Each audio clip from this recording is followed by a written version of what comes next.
रउआ लड़का के रउआ कहीं लड़का के नाना जी। अच्छा नाना आप हैं, रउआ के हैं ये बताइए।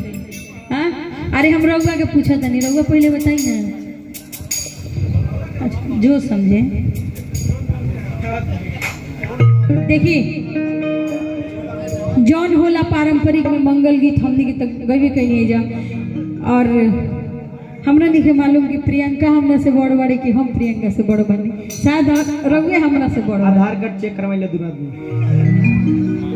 हो सकता, हमरा नहीं मालूम, लेकिन बहुत अच्छी कलाकार है और वो भी मंच पे आई हुई है। तो हम चाहते हैं कि 2 गाना पहले इनसे सुनवा लीजिए। वो जानते बने कि हमारी तबीयत गड़बड़ाई रहे।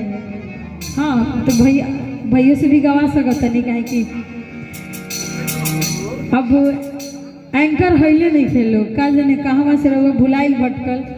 तो एंकरिंग के हुकर हाँ रहुए कर दी। जैसा माहौल एक कलाकार के बहुत सारा रूप होला है ना, तो जब एंकर नहीं है तो रहुए एंकरिंग करी। अरे एंकर बाकी एंकर साहब के आज मेहरारू के लड़का खेललक। अच्छा चलिए अब प्रियंका से रउआ सब एगो दूगो सुनी जाओ, ओकरा बाद फिर हम सुनाइबे करब। अभी मौसी लोग के लपेटे के बाद तो मामी या मम्मी के लपेट लेनी, अभी मौसी लोग बाकी वाले। चलिए।